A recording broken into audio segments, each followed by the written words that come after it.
So please save the time. It is the first. सर्व पूजनीय श्री श्री गुरुजी को मैं बालाजी सूर्यवंशी मराठावाड़ा कृषि विश्वविद्यालय का विद्यार्थी, अखिल भारतीय विद्यार्थी परिषद का कार्यकर्ता, आप सभी की ओर से सादर सप्रेम जय गुरुदेव कहता हूं। लोगों को समझ में आए उस भाषा में बात करनी हो तो बात दिमाग तक पहुंचती है, लेकिन लोगों की अपनी भाषा में बात करें तो बात दिलों तक पहुंचती है। इसलिए मैं मराठी और हिंदी दोनों भाषा में अपनी बात रखना चाहूंगा। सन्माननीय व्यासपीठ, पूजनीय व्यासपीठ उपस्थित श्रोत्यांनो, जिथली 70% जनता खेड्यात राहते तो आपला भारत आणि 30% शहरात राहणारा इंडिया, या दोघांमध्ये असणारा भेद या विषयावर मी माझं मत मांडतो आहे।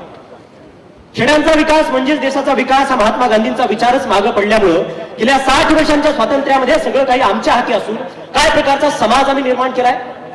एकीकडे स्वतःचं वाढलेलं गलिलठ्ठ पोट कमी करण्यासाठी महिन्याला हजारो रुपये खर्च करणारे लोक आहेत आणि दुसरीकडे खपाटीला गेलेल्या पोटामध्ये अन्नाचे 2 टन टाकण्यासाठी धडपडणारे आहेत। 21व्या शतकामध्ये स्वतःला महासत्तेच्या रूपामध्ये पाहत असताना विषमतेच्या या दरीला कितीही ठिगळं लावून झाकण्याचा प्रयत्न केला तरीही ती झाकली जाणार नाही। मेळघाटामधली कित्येक बालकं कुपोषणानं मरतायत आणि आम्ही पाट्यामधून हिंडणारे इंडियन्स मात्र मोठ्या प्रमाणावर अन्नाची नासडी करू शकतो। आयटी सेक्टरमध्ये शेअर बाजारामध्ये तेजी आली, रोजगार मिळाला म्हणून आनंदणारे आम्ही, पण एखाद्या विद्यापीठातून सुवर्ण पदकानं पदवी मिळून सुद्धा सुशिक्षित बेरोजगार बनवणारा विद्यार्थी त्याची व्यथा आम्हाला कधी कळली।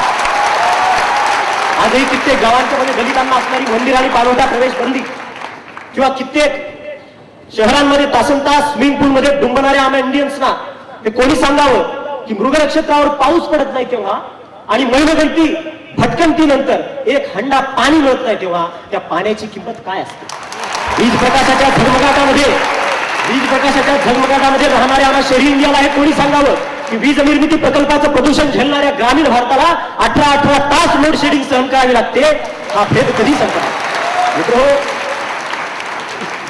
40-40 हजार रुपए देकर अपने बच्चों को मॉन्टेसरी में भेजने वाला इंडिया और आस पड़ोस के कई गांवों में स्कूल ही ना होने की वजह से अपने बच्चों को जंगलों में, खेतों में जानवर के पीछे भेजने वाला ग्रामीण भारत, ये खाई सिर्फ राइट टू एजुकेशन एक्ट से मिटने वाली नहीं। दोस्तों, रेलवे के आरक्षित डिब्बे में से हम जब प्रवास करते हैं, यात्रा करते हैं, तब कोई एक शरीर पर मल चढ़ा हुआ काटक बच्चा छोटा सा आता है, हमारा कोच हाथ से साफ कर देता है और हमारे सामने हाथ फैलाता है, तो हमें उसकी घृणा उत्पन्न होती है उसकी अस्वच्छता से। लेकिन हमें कब समझने वाला है कि उसके ऊपर जो मल चढ़ा हुआ है वो हमारे बाथ टब में जो हजारों लीटर पानी हम वेस्ट करते हैं, वाया व्यर्थ करते हैं, उसकी वजह से चढ़ा है। दोस्तों, मुंबई पुणे एक्सप्रेस हाईवे, मुंबई का इंटरनेशनल एयरपोर्ट एक तरफ और बारमाही सड़कों की ना होने की वजह से जगत से टूटे हुए गांव दूसरी तरफ। विषमता की ये खाई अगर मिटाई ना गई तो अपनी वातानुकूलित 4 पहिया गाड़ियों में से हम रास्तों से सुख से गुजर सकेंगे, ये सपने देखने वालों की गाड़ियों पर पत्थर फेंक तो होनी ही है। इसलिए सभी समाज के सभी घटकों का सम्यक उत्कर्ष, समुत्कर्ष जब होगा तब सच्चे मायनों में इंडिया और भारत में जो डिस्टेंस है वो कम हो सकेगा। योजनाएं बहुत सारी है, लेकिन उन पर अमल ठीक से होना जरूरी है।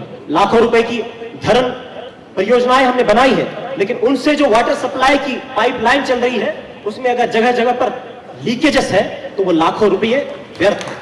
दोस्तों,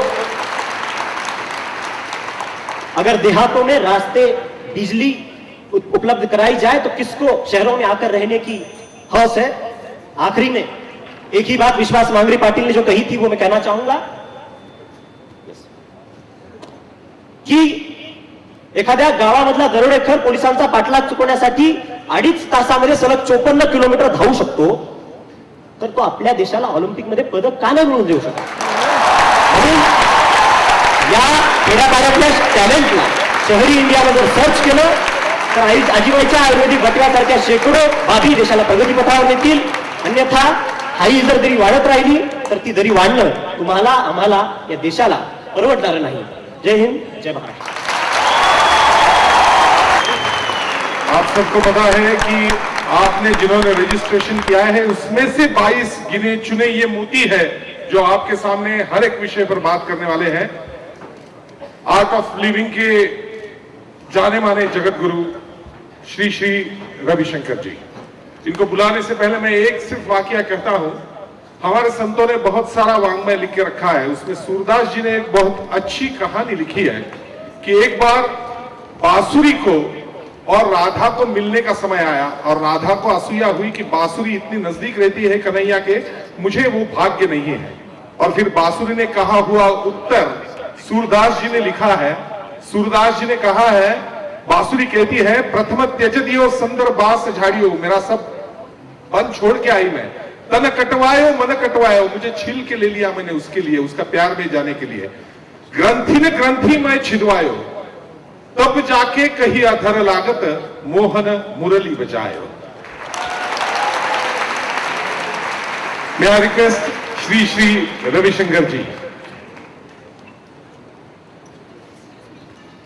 ओम नमः प्रणवार्थाय शुद्ध ज्ञानैकमूर्तये निर्मलाय प्रशांताय मूर्तये नमः।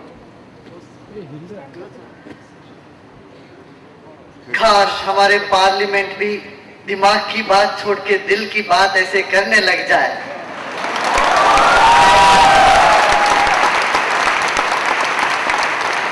देश और 20 साल के बाद नहीं, कल सुपर पावर बन जाए।